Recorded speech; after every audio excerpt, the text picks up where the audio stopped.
జరిగే వేలం పాటను నవంబర్ 1 జరిగే వేలం పాటను నవంబర్ 1 జరిగే వేలం పాటను నవంబర్ 1 జరిగే వేలం పాటను పేదల భూములు దేవస్థానానిక సిగ్గు పేదల భూములు దేవస్థానానిక పేదల భూములు దేవస్థానానిక పేదల భూములు దేవస్థానానిక నవంబర్ 1 జరిగే వేలం పాటను నవంబర్ 1 జరిగే వేలం పాటను ఓకేనా. ఉప్పాడ కొత్తపల్లి మండలం కొమరగిరి పంచాయతీ చెందిన 121, 122 సుమారు 20 ఎకరాల భూమిని మీరందరూ చూస్తూనే ఉన్నారు. ఇది తరతరాలుగా అంటే 1949లోనే ఇది రిజిస్ట్రేషన్ కాబడింది. ఇది అడంగల్లో కూడా ఉంది. సుమారుగా 35 మంది బలహీన వర్గాలకు చెందిన రైతులు దీన్ని పండించుకుని బతుకుతున్నారు. దీన్ని పక్కనున్న గ్రామస్తులు కొంతమంది వీళ్ళ మీద ఉన్న కోపంతో దీన్ని దేవస్థానం భూమి అని చెప్పి కోర్టులోకి వెళ్లి ఇక్కడ స్థానికంగా ఉన్న deputy chief minister Pawan Kalyan గారికి, జిల్లా కలెక్టర్ గారు అందరూ కూడా ఒప్పించి ఈరోజు వీళ్ళందరూ పట్టుకొట్టారు.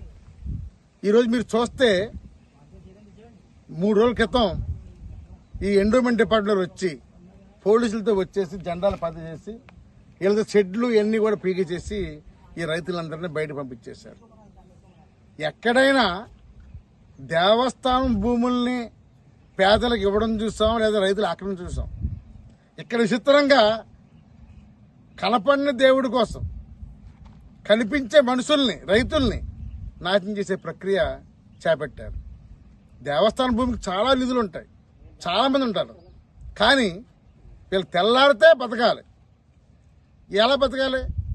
ఒక పక్క దేశానికి రైతే వెన్నుముక్క అని చెప్పి రైతు నోట్లో మట్టి కొడతారా? అంటే రైతు ఏమి మాట్లాడానా? రైతు మౌనంగా ఉంటాడానా? రైతు తలుసుకుంటే ప్రభుత్వాలే పడిపోయినాయి.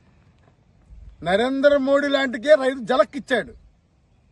మోడీ తీసుకొచ్చిన నల్ల చట్టాలను పంజాబ్ రైతులు, దేశవ్యాప్తంగా రైతులందరూ కూడా ఉద్యమాలు చేసి చివరిగా రైతుల చట్టాలని వెనక్కి రప్పించారు. అది రైతుల ఘనచరిత్ర.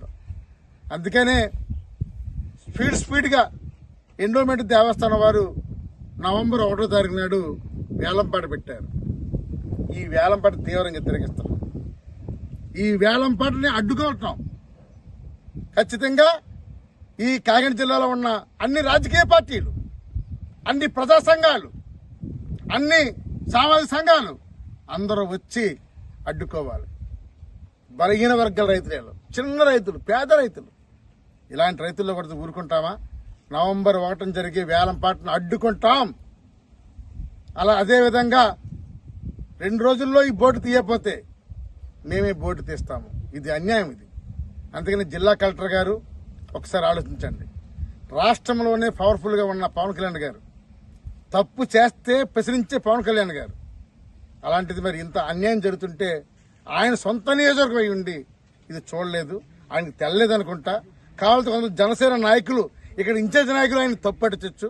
పవన్ కళ్యాణ్ గారు దండం పెట్టి అడుగుతున్నాను, దయచేసి ఈ రైతుల కోసం ఆలోచించండి, వీళ్ళకి న్యాయం చేయండి.